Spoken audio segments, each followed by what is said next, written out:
Secularism is the soul of the धर्मनिरपेक्षता भारतीय लोकतांत्रिक गणराज्य की आत्मा है। यह हमारे राष्ट्रीय आंदोलन के दिनों से ही एक राष्ट्र के रूप में हमारी पहचान का हिस्सा रहा है।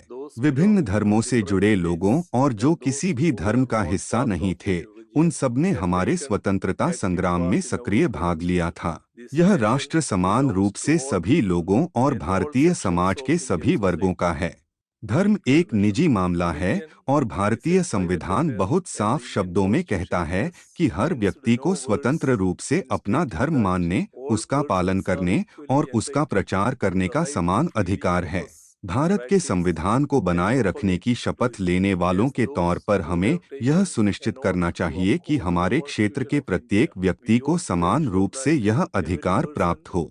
साथ ही हम किसी एक धर्म को अन्य सभी से ऊपर प्रचारित नहीं कर सकते या किसी एक धर्म को दूसरे धर्म से कमतर नहीं आंक सकते। जैसा कि हमारे पहले प्रधानमंत्री पंडित जवाहरलाल नेहरू अक्सर कहते थे, भारतीय धर्मनिरपेक्षता का मतलब है धर्म और राज्य को अलग रखना।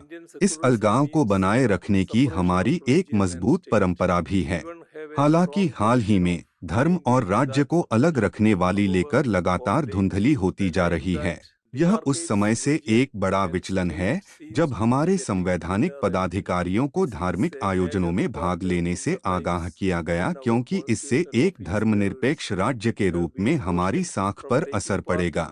अब हम ऐसे समय में आ गए हैं जब देश में किसी धार्मिक पूजा स्थल के उद्घाटन का जश्न एक राज्य प्रायोजित कार्यक्रम की तरह मनाया जा रहा है। हम में से अधिकांश को ट्रस्ट के प्रभारी द्वारा अनुष्ठान में भाग लेने के लिए आमंत्रित किया गया है।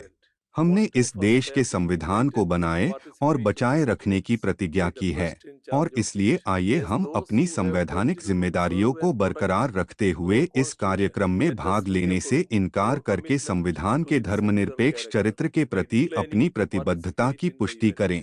इसे धार्मिक, भाषाई और क्षेत्रीय विविधताओं से परे भारत के सभी लोगों के बीच सद्भाव और भाईचारे की भावना को बढ़ावा देने के अवसर के रूप में देखा जाना चाहिए। आशा है कि भारत वैज्ञानिक स्वभाव, मानवतावाद और जांच और सुधार की भावना के आधार पर विकसित और समृद्ध हो। and the spirit of inquiry and reform.